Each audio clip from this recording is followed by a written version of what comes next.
What do you know about First People's cinema? Probably not a whole lot, like me. I know about the Fast Runner trilogy, and I saw a great film a couple of years ago. It was a documentary called Real Engine. But I want to know more, and I bet you probably do too. First People's Cinema is running at the TIFF Bell Lightbox from June 21st to August 11th.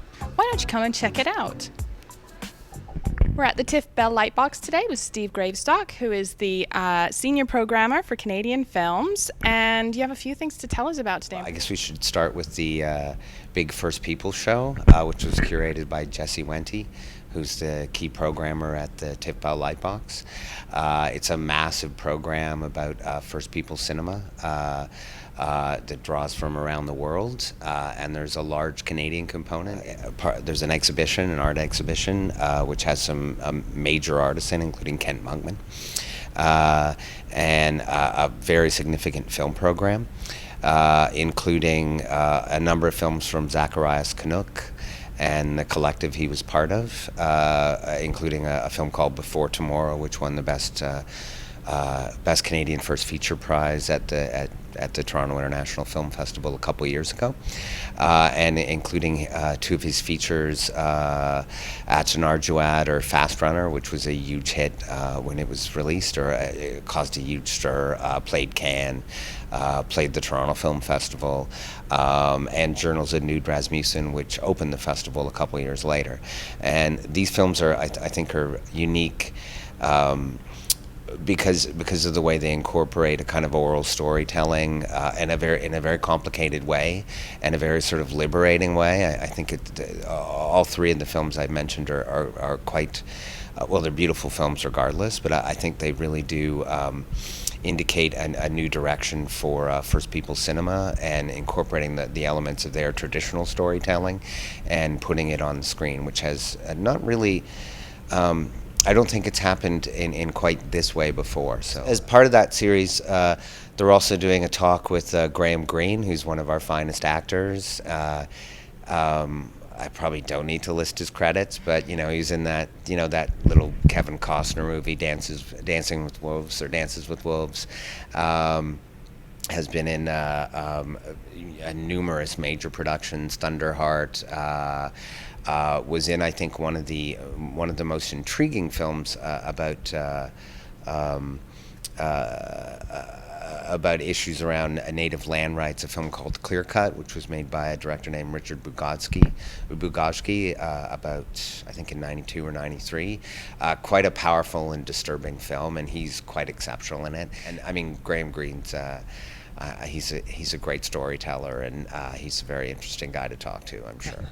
And My name's Steve Loft. I'm the co-curator of the Home on Native Land exhibition here at the beautiful TIFF Bell Lightbox. The whole thing came about when Jesse and I, who have known each other for a long time, we've been friends for a long time, we've had discussions and conversations over the years about ideas of Indigenous aesthetic. So when he told me about the cinema showcase he was putting together for the Lightbox this summer, I was really excited about that. I'm always happy to see that kind of engagement and engaging the public. And then he surprised me by saying, and I want to put an exhibition in our beautiful gallery, and I'd like you to come and work on it with me. And that was a point that I thought, we've talked about doing a project together over the years. I thought, this is the one. So I have seen the exhibit, and it is beautiful. Something that really struck me was it's titled Home on Native Land, Mm-hmm. and the idea of home and space and spaces. Well, thank you. I'm glad you like the show. We're very proud of it, and we hope it'll get a lot of visitors. Yes, we see this very much as a meeting place. And one of the great things about art is it can be a point of access for people.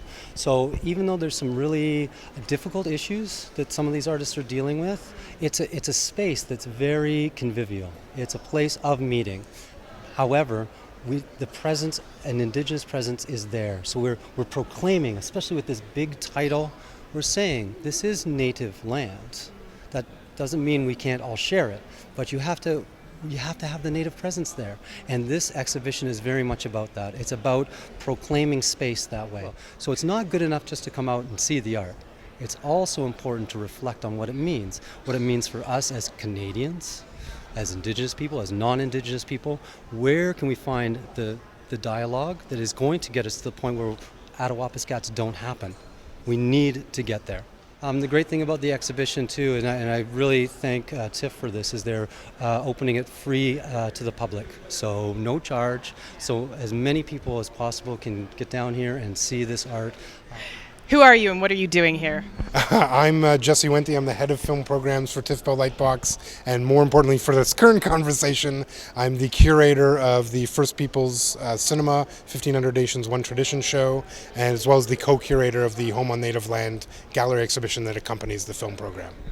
I have to say, I've read the lineup of what the films are, and it's awesome. For one thing, really hard to get a hold of a lot of these films. That's for sure. It took a year and a half to coordinate getting all the movies, and particularly some of the films from places like New Zealand and Australia.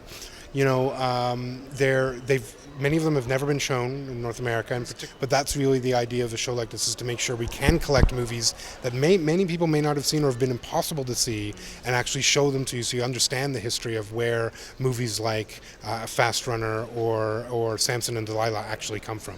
Yeah, and I'm kind of excited to see the trilogy as well, because you kind of get it in pieces, you know what I mean? So it'll be nice to come and watch all three at once. Yeah, this was the first time that they've all been shown together, so anywhere in the world. Wow. So, on Friday night we show both Fast Runner and Journals back to back, both made by the same filmmakers, and I think really interesting to see the progression. And then the next day we show Before Tomorrow, so you can actually experience it within 2 days, the entire Fast Runner trilogy.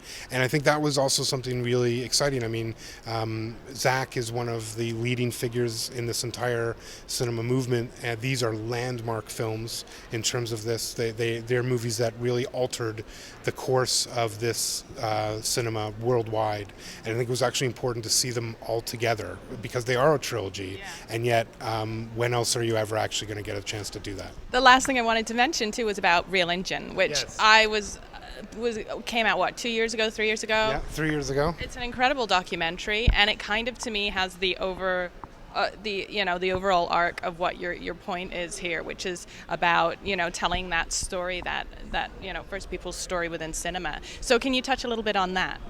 Yeah, Real Engine, of course, is a movie I've been involved with for a number of years. It was a movie that really needed to be made. It had been a long time coming, a film like that, in terms of addressing the mishistory that was on cinema for the previous 100 or so years. And for me, including it was a way to kick off part of the dialogue around the history of representation, because I actually think movies made by non-Indigenous people but about First Peoples are a shared history with the actual First Peoples cinema. They're not divorced from one another. They're actually very interconnected.